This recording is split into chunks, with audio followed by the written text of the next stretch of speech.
रुख करते हैं मुरादाबाद का। मुरादाबाद के इस्लामनगर ग्राम चौपाल में मंडल आयुक्त ने सुनी ग्रामीणों की समस्याएं। कई अधिकारियों पर गिरी गाज और कार्य पूर्ण न होने पर दी कार्यवाही की चेतावनी। गांव की समस्या गांव में समाधान कार्यक्रम की श्रृंखला के अंतर्गत विकासखंड डेलारी की ग्राम पंचायत इस्लामनगर में एक ग्राम चौपाल का आयोजन किया गया।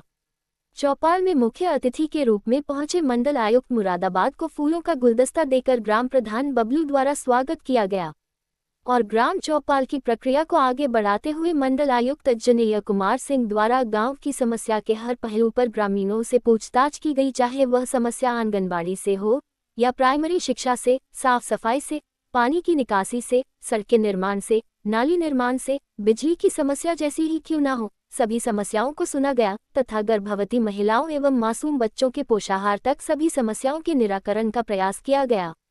इस कार्यक्रम के दौरान जिस किसी भी अधिकारी या कर्मचारी की गलती मिली उन सबको मंडल आयुक्त की नाराजगी का शिकार होना पड़ा, चाहे वह किसी भी विभाग से क्यों न हो। ग्राम चौपाल की अंतिम कार्यवाही के दौरान मंडल आयुक्त द्वारा ग्राम चौपाल में आई सभी शिकायतों के जल्द से जल्द निस्तारण न करने की दिशा में सभी अधिकारियों व कर्मचारियों पर कार्यवाही की चेतावनी दी गई। ओवर रेट में शराब की बिक्री की शिकायत चर्चा का विषय बनी रही।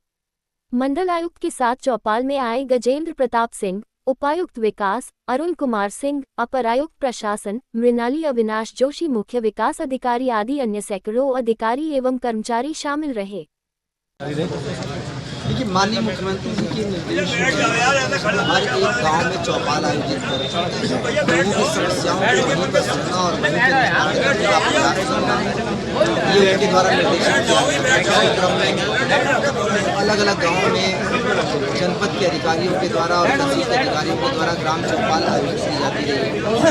आज इस ग्राम चौपाल में जो आयोजन है उसको मॉनिटर करने के लिए मैं यहाँ आया, क्योंकि मेरी उपस्थिति ग्राम चौपाल में सिर्फ इसी बात के लिए कि अधिकारीगण किस तरीके से ग्राम चौपाल का आयोजन कर रहे हैं और जो माननीय मुख्यमंत्री जी की जो मंशा है ग्राम चौपाल के लेकर उसके अनुरूप हम लोगों की समस्याओं को सुन और निस्तारित कर पा रहे हैं कि नहीं। इसी क्रम में आज मैं इस्लामपुर में यहाँ आया था और यहाँ के दो मजरे हैं, इन दोनों के जो लोग हैं उनकी शिकायतों को, जो भी उनकी समस्याएं उनके बारे में सुना, जो जिस स्तर पर निस्तारण संभव था उसको कराया और कुछ एक चीज़ें जो अगर रह गई हैं उनको कल के कल इन सारी चीज़ों को निस्तारित करवाएंगे।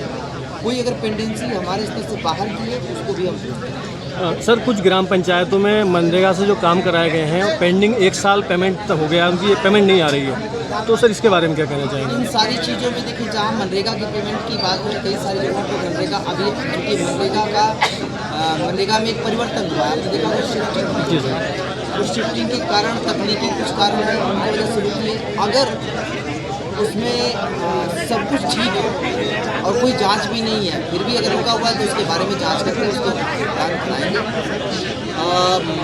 क्योंकि हमारे लिए एक बहुत ग्राम जो धरातल पर लोगों के काम करने जिसमें कच्चे काम का ज़्यादा रेशियो होता है काम कराने के लिए, से अभी आपने सुना लोगों ने नाले की बात की, नाली की बात की, तालाब की बात की, ये सारी चीज़ें अब उसको जी राम जी इस नए नाम से जानते हैं, उसके अंतर्गत बहुत आसानी से हो सकते हैं और लोगों को बेहतर तरीके से फैसिलिटेट कर सकते हैं।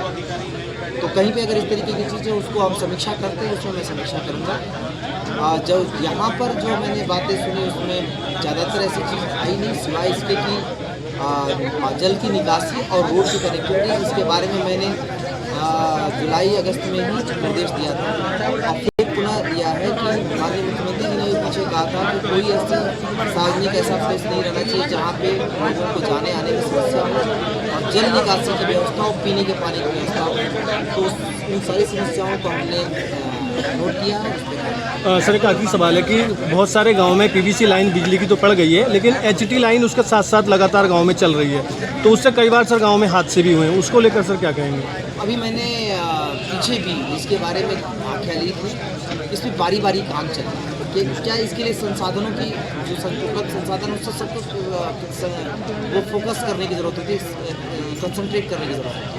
जहाँ जहाँ जैसे जैसे संसाधन उसको हम तेज़ी से करा रहे हैं। आपने देखा होगा हमारे मंडल में संभवतः हर एक जनपद बहुत कम ऐसे स्कूल बचे हैं जहाँ से हमने एसटी लाइन को ट्रांसफर नहीं करा दिया। ये एक बड़ा अचीवमेंट है। विद्युत विभाग से हमने कोलैबोरेशन करके इसको करवाया। इसी तरीके से इस समस्या का भी समाधान तेजी से होगा।